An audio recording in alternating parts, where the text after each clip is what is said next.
Hi, my name is Elizabeth Moran, and I am thrilled to be one of Residency Unlimited's 2020 NYC Artist Residents. I grew up in Houston, Texas, but I first moved to New York in 2003 to attend NYU, where I received my BFA. I was in New York for almost 10 years before I moved to the West Coast, where I earned my MFA in Fine Arts and my Master's in Visual and Critical Studies from California College of the Arts in San Francisco. But I moved back to Brooklyn in 2016, and I consider this home. For this short video, RU has asked me to share a bit of my artistic practice and a sample of my ongoing project titled Against the Best Possible Sources. My research-based artistic practice is directed by a preoccupation with evidence and what makes something a fact. My research projects are multi-year and multifaceted, and most often take form through photography, text, audio, found materials, and other forms of recorded documentation. For the last couple of years, I have been researching the earliest history of the first professional fact-checkers, a role invented in 1922 by Time magazine and held exclusively by women until 1971. However, through my research of the Time corporate archive, I have found that few first-person accounts of the women's experiences remain. Instead, the majority of their stories are found only in the internal correspondences of their male colleagues, which presents a sustained male gaze through which the women in their work was seen, recorded, and mythologized. Through my investigation, I am essentially fact-checking the history of fact-checking. I am reperforming the fact-checker's labor and embodying the processes invented by these women. From September to December 2019, an iteration of the project was on view at SMU's Hahn Gallery in Dallas, Texas. In this installation, I conflate the loss of primary sources with the untold stories and contributions of the early fact-checkers. Decommissioned library shelves are presented as skeletal remains, emptied of their contents.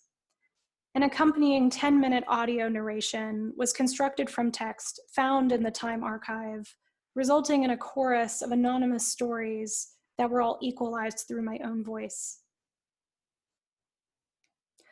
A slide projector flickered in the back of the gallery, briefly illuminating photographs, internal memos, records, and other ephemera, shedding light on the original fact-checkers.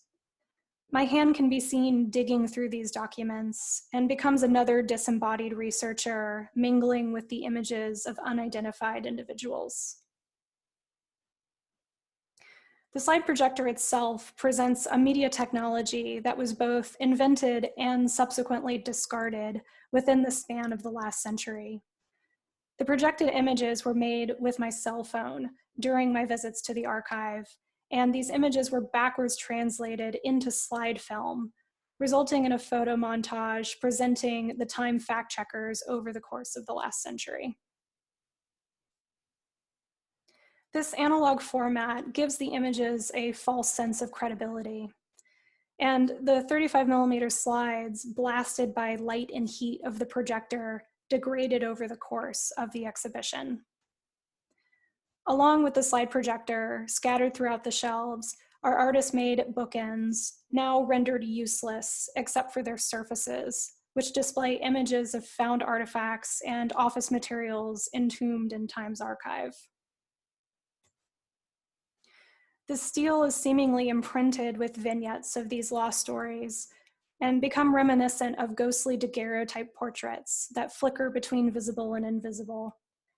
The shape allows for a bending of space as well as time, where images from different eras overlap and collide. Only 3 books remain on the shelves, copies of the Bible, Homer's Iliad, and Xenophon's Anabasis. This is my replica of Time's original in-house research library, which initially was only made up of these 3 books of myths. For any other references or research, the women went to the New York Public Library on 42nd Street, which they used as a second office for many years. For this installation, I collected de-accessed library books, references that were now deemed unwanted. These books still display the stamps of the original library collections from which they were discarded. Officially, everything contained within the Time archive may only be accessed, quote, for research purposes only. When a request for a facsimile is received, the archive librarians stamp each photocopy, designating it as such. I requested facsimiles of every page of Time's editorial guide from 1924, the earliest known rule book for fact-checking.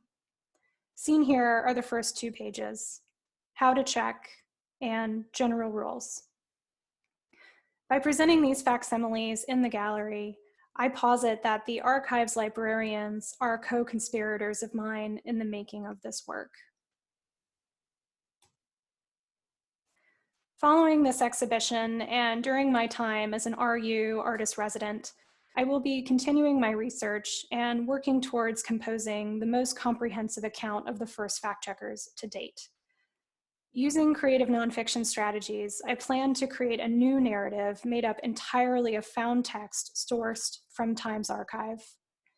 This work will both highlight the untrustworthiness of the available information about these women, but also for the first time, publicly name the first fact-checkers and present their story of the early days of modern journalism. For more information about my project, check out my website or follow me on Instagram. You can also learn more about my practice on Residency Unlimited's website. And if you don't already, be sure to follow Residency Unlimited on Facebook, Instagram, and Twitter.